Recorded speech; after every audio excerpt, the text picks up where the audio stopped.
2025 വിവിധ engineering medical entrance എക്സാമുകൾക്ക് വേണ്ടി brilliant study centre ഒരുക്കുന്ന പ്രോഗ്രാമാണ് crash course programme. Crash course പ്രോഗ്രാമിന്റെ ഫേസ് 1 ഓൾറെഡി ആരംഭിച്ചിരിക്കുകയാണ്. ക്രാഷ് കോഴ്സിന് ജോയിൻ ചെയ്യാൻ ആഗ്രഹിക്കുന്ന വിദ്യാർത്ഥികൾക്ക് സ്വാഭാവികമായി വരുന്ന ഒരു ആശങ്കയാണ് ഏത് സിലബസ് പഠിച്ച വിദ്യാർത്ഥികൾക്കാണ് ഇത് കൂടുതൽ ഉപകാരപ്രദമാകുക എന്നത്. അപ്പോൾ ബ്രില്യൻറ്റിലെ നമ്മുടെ കെമിസ്ട്രി വിഭാഗം സീനിയർ അധ്യാപകനായ വേൽമുരുകൻ സാറാണ് നമ്മുടെ കൂടെയുള്ളത്. അപ്പം സാറിനോട് നമുക്കൊന്ന് ചോദിക്കാം. സാർ, ഇപ്പോൾ ഞാൻ പറഞ്ഞതുപോലെ ഇപ്പം പല വിഭാഗത്തിൽപ്പെട്ട കുട്ടികൾ, പല സിലബസിൽ പഠിച്ച കുട്ടികൾ ഇപ്പോൾ ഈ ഒരു ക്രാഷ് കോഴ്സിലേക്ക് അഡ്മിഷൻ എടുക്കാൻ ആഗ്രഹിക്കുന്നുണ്ടാവും. അപ്പോൾ ഏത് സിലബസിലുള്ള കുട്ടികൾക്കാണ് ഇത് കൂടുതൽ യൂസ്ഫുൾ ആവുക? ടീച്ചർക്ക് അറിയാലോ, നമ്മളെ നീറ്റ് പരിപാടി അല്ലെങ്കിൽ ഏത് പരീക്ഷ ആയാലും അടിസ്ഥാനപരമായിട്ട് നമ്മൾ നോക്കുന്നത് NCERT ടെക്സ്റ്റ് ബുക്കാണ്. ഈ NCERT ടെക്സ്റ്റ് ബുക്കിലുള്ള കാര്യങ്ങളാണല്ലോ നമ്മൾ പഠിപ്പിക്കുന്നത്. അതിപ്പോൾ ഏത് സിലബസ് ആയാലും കുട്ടി കടന്നു കൂടണമെങ്കിൽ NCERT തറവായിരിക്കണം. നമ്മൾ ഫോക്കസ് ചെയ്യുന്നത് NCERT സിലബസാണ്. അതുകൊണ്ട് തന്നെ കുട്ടി സ്റ്റേറ്റ് ബോർഡാണോ CBSE ആണോ ICSE ആണോ ഇതൊന്നും ഒരു വിഷയമേ അല്ല. കുട്ടി ഏത് തന്നെ പഠിച്ചിരുന്നാലും നമ്മൾ പഠിപ്പിക്കുന്നത് ഇതാണ്.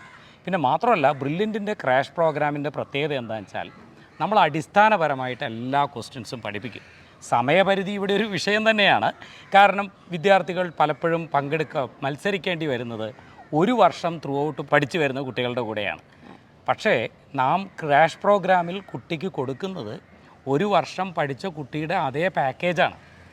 അപ്പോൾ അതുകൊണ്ട് തന്നെ കുട്ടിയുടെ സാമർഥ്യം കൊണ്ട് കുട്ടിക്ക് സുഖമായിട്ട് കയറി വരാം. മാത്രമല്ല, നമ്മളെ പഴയ പല റിസൾട്ടുകളും അനലൈസ് ചെയ്താൽ നമുക്ക് കാണാൻ പറ്റും, നമുക്ക് ക്രാഷിൽ നിന്ന് നേരിട്ട് മെഡിക്കലും എഞ്ചിനീയറിംഗ് ക്യാമ്പസിൽ കയറിയ കുട്ടികൾ ഒരുപാട് പേരുണ്ട്.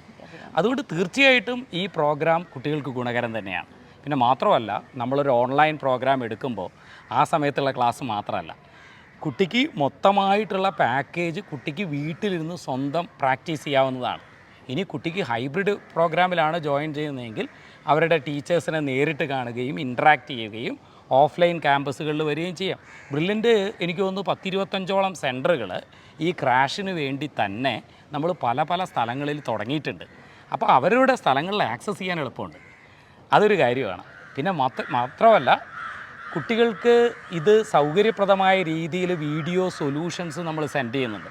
അവർക്ക് കംഫർട്ടബിളായിട്ട് വീട്ടിലിരുന്ന് തന്നെ അത് നോക്കുകയും ചെയ്യാം. ഹൈബ്രിഡ് ആണെങ്കിൽ തന്നെ പല ഓൺലൈൻ ക്ലാസ്സുകളും നമ്മൾ റെക്കോർഡ് ചെയ്ത് വിടുന്ന വീഡിയോ ഒക്കെ തന്നെ അതിനകത്തുണ്ട്. അപ്പോൾ എന്തുകൊണ്ട് തന്നെയായാലും സിലബസ് ഏത് എന്നത് ഒരു വിഷയമല്ല ടീച്ചറെ. അത് ഏത് തന്നെയായാലും നമുക്ക് എന്ത് ചെയ്യാം, കുട്ടിക്ക് NCERT ആണല്ലോ വേണ്ടത്. അപ്പോൾ NCERT ക്വസ്റ്റ്യൻ ആണല്ലോ നമ്മൾ പഠിപ്പിക്കുന്നത്. അപ്പോൾ അങ്ങനെ ഒരു ചോദ്യം വരുന്നില്ല സാധാരണയായിട്ട്. അപ്പോൾ ഇപ്പം സ്റ്റേറ്റ് സിലബസ് ആയാലും അതേപോലെ CBSE സിലബസ് ആയാലും ഏത് സിലബസ് ആയാലും അവർക്ക് യൂസ്ഫുൾ ആയിരിക്കും.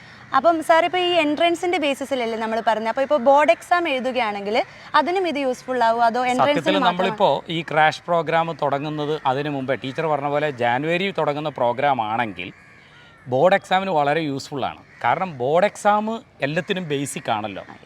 ഇതിന് പഠിക്കുന്നത് കൊണ്ട് ബോർഡ് എക്സാമിന് മാർക്ക് കുറയുന്നില്ല, കൂടുന്നേ ഉള്ളൂ. കാരണം എപ്പോഴും നമുക്കറിയാം, പ്രത്യേകിച്ച് CBSE ബോർഡൊക്കെ ആണെങ്കിൽ ക്വസ്റ്റ്യൻ സെറ്റ് ചെയ്യുമ്പോൾ 1-2 ക്വസ്റ്റ്യൻ ട്രിക്കി ആയിരിക്കും. നമ്മൾ കോമ്പറ്റേറ്റീവ് എക്സാമിന് കൂടി തയ്യാറെടുത്ത് കഴിഞ്ഞാൽ ആ ട്രിക്കി ക്വസ്റ്റ്യൻ കൂടിയും കിട്ടും. അപ്പോൾ 100% മാർക്ക് ഉറപ്പിക്കാനുള്ള ഒരു സംവിധാനം കൂടിയാണ്. ബോർഡ് എക്സാംസിനും അതേപോലെ തന്നെ എൻട്രൻസ് എക്സാംസിനും അത് ഒരുപോലെ യൂസ്ഫുൾ ആയിരിക്കും. അപ്പോൾ സാർ, ഇപ്പോൾ ബോർഡ് എക്സാം വരാൻ പോവുകയാണ്, അപ്പം അവർക്കൊരു റിവിഷൻ എന്നുള്ളത് പോലെ അതും ആ ഒരു രീതിയിലും ഇതൊരു ഉപകാരപ്പെട്ട. തീർച്ചയായിട്ടും അത് കുട്ടിക്ക് കിട്ടുന്ന ഒരു റിവിഷനാണ്. പിന്നെ മാത്രമല്ല, കുട്ടിക്ക് ഏതെങ്കിലും പോയിന്റ് ക്ലാരിഫൈ ചെയ്തില്ല, സ്കൂളിൽ എടുക്കുന്ന സമയത്ത് എന്തെങ്കിലും ബുദ്ധിമുട്ട് വന്നു, അത് നമ്മളുടെ ടീച്ചേഴ്സിൻ്റെ അടുത്ത് നിന്ന് കേൾക്കാമല്ലോ. പിന്നെ ഇൻ ഡെപ്തിലുള്ള ചോദ്യങ്ങൾ ചെയ്യുമ്പോൾ എന്തായാലും ബോർഡ് എക്സാമിന് 100% മാർക്ക് കിട്ടുമല്ലോ. പിന്നെ പ്രീവിയസ് ഇയർ ക്വസ്റ്റ്യൻ പേപ്പർ അത് മുഴുവൻ നമ്മൾ സോൾവ് ചെയ്തിട്ടുണ്ട്. ഒരു കുട്ടി യഥാർത്ഥത്തിൽ ഏത് പരീക്ഷയാണോ എഴുതേണ്ടത് ആ പരീക്ഷയുടെ സോൾവ്ഡ് പേപ്പേഴ്സ് നമ്മൾ പ്രൊവൈഡ് ചെയ്യുന്നുണ്ട്. അതവരുടെ വലിയൊരു നേട്ടമല്ലേ. ഈ ചെറിയൊരു പ്രോഗ്രാമിൽ ആ കുട്ടിക്ക് മുഴുവനായും കിട്ടും. ഫുൾ മാർക്കാണ് നമ്മൾ ടാർഗറ്റ് ചെയ്യുന്നത്. അപ്പോൾ അതൊരു തറോ റിവിഷൻ പോലെ തന്നെ. തീർച്ചയായിട്ടും അതൊരു നല്ലൊരു തറോ റിവിഷനാണ്. പിന്നെ ഒബ്ജക്റ്റീവ് ക്വസ്റ്റ്യൻസ് കുട്ടിക്ക് ചെയ്യാനുള്ള കഴിവ് വന്നു എന്ന് വെച്ചാൽ സബ്ജക്റ്റ് ക്രിസ്റ്റൽ ക്ലിയർ ആയി എന്നല്ലേ അർത്ഥം. തറവായി. അപ്പം അഡ്മിഷൻ എടുക്കാൻ ആഗ്രഹിക്കുന്ന വിദ്യാർത്ഥികൾ brilliantpala.org എന്ന വെബ്സൈറ്റിലൂടെ അഡ്മിഷൻ എടുക്കാവുന്നതാണ്. ക്രാഷ് കോഴ്സുമായി ബന്ധപ്പെട്ട് എന്ത് സംശയങ്ങൾക്കും നിങ്ങൾക്ക് ഞങ്ങളെ കോൺടാക്ട് ചെയ്യാം. 04822 206 100. എൻട്രൻസ് സംബന്ധമായ വാർത്തകളും അപ്ഡേഷനുകളും ഏറ്റവും വേഗം ആധികാരികമായി അറിയാൻ ബ്രില്യൻ സ്റ്റഡി സെന്റർ പാല യൂട്യൂബ് ചാനൽ സബ്സ്ക്രൈബ് ചെയ്യുക, ബെൽ ഐക്കൺ അമർത്തുക, ഈ വീഡിയോ മറ്റു സുഹൃത്തുക്കളിലേക്കും മാക്സിമം ഷെയർ ചെയ്യുക.